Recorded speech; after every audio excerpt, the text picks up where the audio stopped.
Hello, Emmy. How are you? Hi, Adi. Nice to get in touch with you again. And I'm very, very interested to know about your questions. Now you have come to know this philosophy more and more. I can see you're asking me a lot of questions as a parent now. Yes, I'm very curious. As we are going through these sessions, I'm getting more curious. I have more questions, and I'm going to bother you a lot with more and more questions.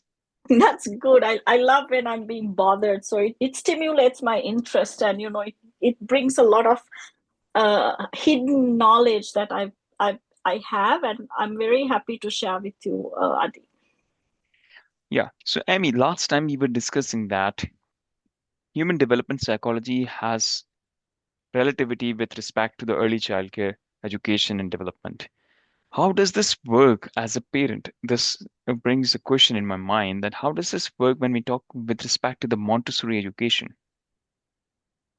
This is a great question. So during our first initial, podcast, we Hmm. discussed about these different philosophies, these different pedagogies, right, in early Yes. childhood education, and how it helps the child to develop their, social skills, emotional skills, physical skills, and just to build a human as a whole. So, by fostering independence, creativity, and love for learning, Montessori supports the very natural trajectory of a human growth and development, preparing children not only for academic success, but for lifelong personal fulfillment. So, Dr. Maria Montessori was the first lady doctor in Italy, and she's the one who brought up this pedagogy. Hmm. So, her environment is very child centered. The educational approach aligns very closely with the principles of human development and psychology.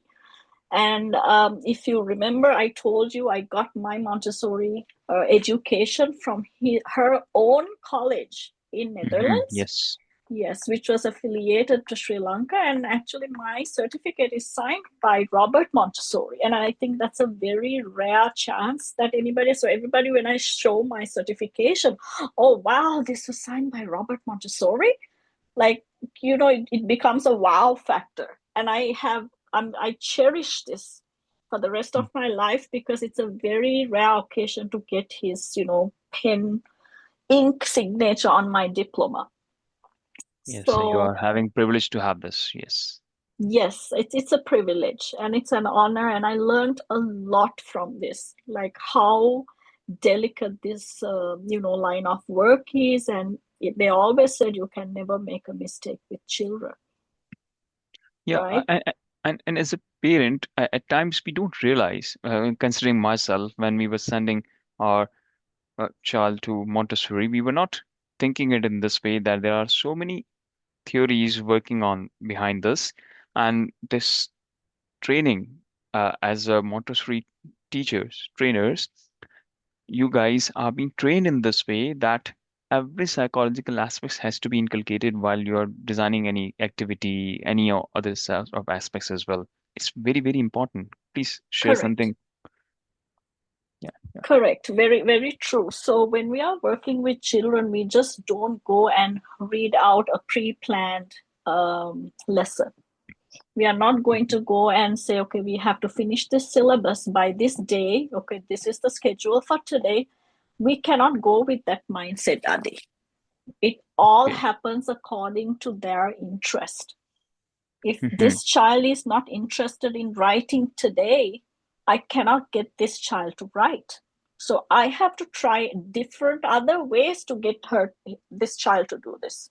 Sometimes she's attracted to sand, sometimes attracted to color, sometimes maybe attracted to paper. So instead of getting this child to hold a pencil and write the letter A, I probably might think, okay, today Alex is interested in, pasting using glue, and he loves to work with paper. So maybe I'm going to do my lesson in this nature with him, where I would put glue around the letter A and say, get the favorite colors, paste it around, and make a tactile activity, let it dry. trace around what you already made. And this is also a form of writing. Using your thumb, like index finger and the middle finger, you can trace around these letters, right? Keep tracing around. So this is what we do a lot in the Montessori setting. A lot of tracing, a lot of tactile, a lot of touch, feel, sense. We stimulate the child's sensory needs, and we train them to be amazing humans on the long run, right? So we do also keep in mind the approach is deeply rooted in development psychology theories, particularly those of Jean Piaget, Vygotsky, which emphasize the importance of hands-on learning and social interactions in cognitive development. Adi, when a child comes to you, a scissors is a very common tool that we use in a classroom, Okay. right? To cut and to paste. And they Hmm. don't know how to handle this properly, Yes, definitely. They are pretty young right? to do So that. they're very young to do that. Like at home, Hmm. oh, don't touch that, it's too sharp. Don't touch the knife, it's too sharp, right? Yeah, you will get Don't touch, yourself hurt. Yeah. you will get yourself hurt. You cannot work with the candle. Oh my God, you will get yourself burnt. This is the fear probably of the parents, because they do not know these theories. They do not know that they are sensitive to these, sensitive to learning how to touch a knife, how to touch a scissors, how to hand over a scissors from myself to yourself, right?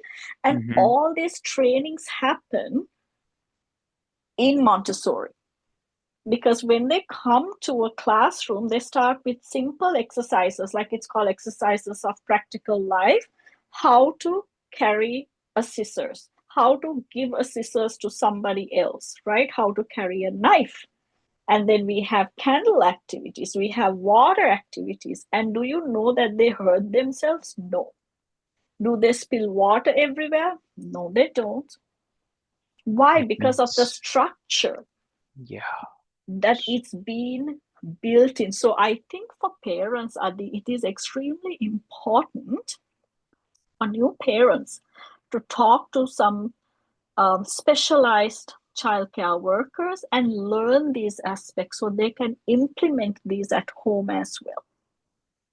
It's very, very important. I think there has to be some parents counseling and training activity which should be led by a professional like yourself, like Emmy, you can lead, or maybe some other professionals, those who are in this early childcare and Montessori, that how to treat your child, how to take care of them, because you guys are trained for this, and we are not Yes. like, uh, as a parent, we are not. Yes, so actually, I have been doing that. Thank you for bringing that up, Adi. I Hmm. was working for the Texas District School Boards and also for Calgary for an edutech company. And at the time, I was working as a lead of the parental portal, because a lot of parents would come. It was a lovely time, after dinner, they would sit and they would have a couple of sessions for a week as to how they can. My child is having problems sleeping, my child is not listening at home, but this is not the same child that I hear and in school. Like, what am I doing wrong here? How can I help this child?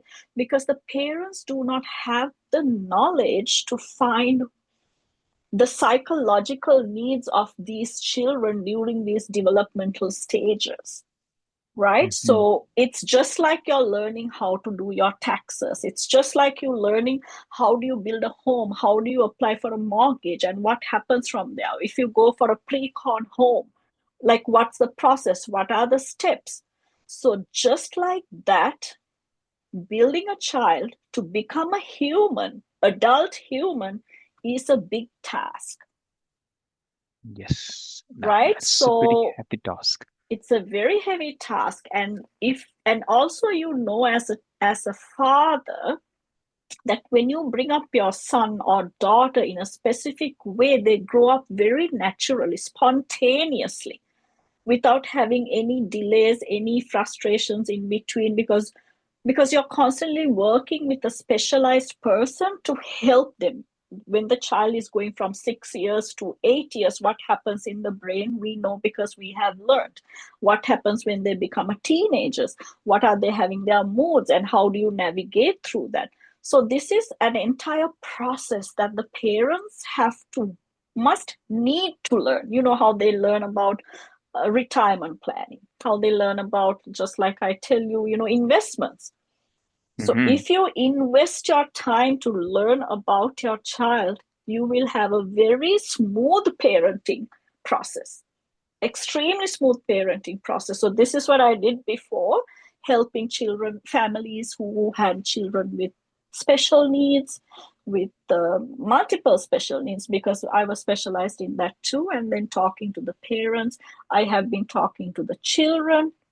Just like us, the children have their psychological needs as well, right? But you need to know how to hear them. Like mostly adults think, okay, they're just children, they're just fine, just watch TV, here are some toys, here's food, here's clothes, they're fine. No, they need a lot more than that. So that's where this Montessori philosophy, right, it emphasized the mixed age, like the support of the Vygotsky theory and social learning, where younger children benefit from peer modeling, right? Older students enforce their knowledge by teaching others. Like we always encourage the older students, can you teach the younger ones, because it's role modeling, it's building a culture, it's building a society, and it starts from there. So it's a Mm-hmm. very collaborative environment. And if you walk into a Montessori setting, you will see, Adi, it's extremely quiet. Yes, and that's pretty surprising from parents. Like how they are so quiet, they are engaging themselves in activities and calmly doing their work. They are learning how to paste things, how to color things. It's totally different ball game, from a Than at parent point of view. home. Correct, Yes, yes. yes. And it's all because there are teachers who are trained to be with these children and to help them at their correct sensitive periods. And this Hmm. is all a very scientific method. So that's why Dr. Maria Montessori brought her philosophy to help children and to present the special materials that she has created. All her materials have a control of error. Like if control of error means it'll correct on its own. And for the child to do that, the child has to know how to fix this material properly. Like, say, for example, if it's not done properly, maybe one of the blocks will be outside, right? But when everything Yes. has to go inside that, maybe a puzzle or a cylinder block or a stereognostic box or any of these materials, there are big names, I don't want to confuse you. Hmm. So but it has its own control of error, and they have been designed very thoughtfully in a psychological aspect. So that is why the students are very quiet, because we are gearing them towards their needs. We are not telling them what we want them to do, Right. right? So, That's the difference. The children gets frustrated just like us. If I want my child to do what I want to do, him to do or her to do, it's not going to go very well. So in mhm. these Montessori settings, in early childhood settings, the adults there who's working are trained to understand what the children want to do. And y- like you guys, your profession, Amy, you have to be very patient. Like you are dealing with this so very patiently. You don't have to enforce what you want, as you said. You have to see what they want, and you ask them to do what they want to do. That's why they are so calm and concentrating on those activities which they learn and they love to do. Correct. And Adi, when a child is leaving a Montessori classroom at six Hmm. years of age, they know to write cursive letters. And I'm Hmm. telling this to you with experience. All the students that I've had, they leave with knowing how to write cursive letters. They do fractions, they do addition, they do subtraction, they do multiplication.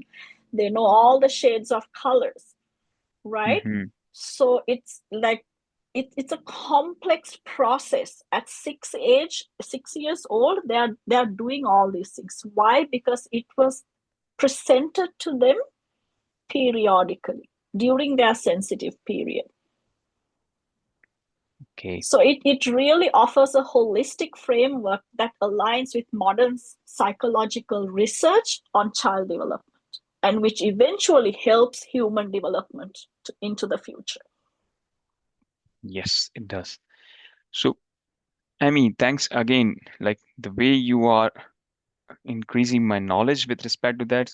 Frankly, as a parent, as a person in society, I do realize that how important this profession is. I think this is not being given that kind of privilege, not in terms of even monetary benefits, not in terms of the respect which they need, because we know they are dealing with our future generation, uh, all ECE educators and Montessori brain educators as well.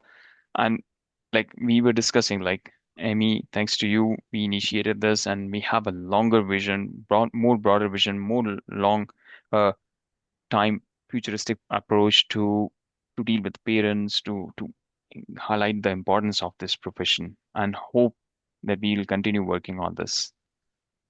Thank you. And it's a beautiful day outside. I hope you go out and have some sunshine. I'll meet you next week. Thank you, Amy. Take care. Bye for now. Bye.